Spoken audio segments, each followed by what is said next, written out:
sa imong opinion, what separates the good players from the great players based on what you see courtside?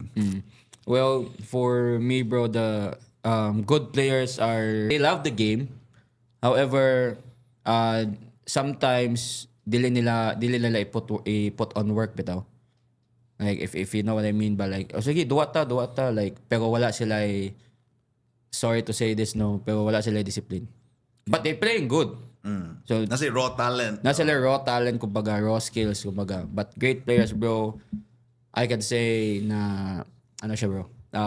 They put in work, you know, day in, day out, you know, twice, 3 times sila sa gym, shoot arounds, you know, despite siguro na sila, ang uban mostly sa akong nailhan nga panalay or sa mga players na that play in the rec league or in the MCBL nga gold or sa other leagues is na may pamilya.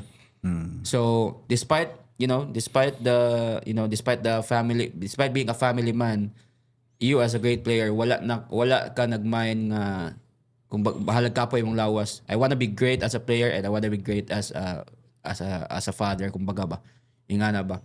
So sa good players mong good, bro, is even though family man ka, like ay kapoy man kana bang sige lang sa kusang pamilya. I'm not saying na nga daotan ang mo take care sa pamilya. No. I'm just saying na nga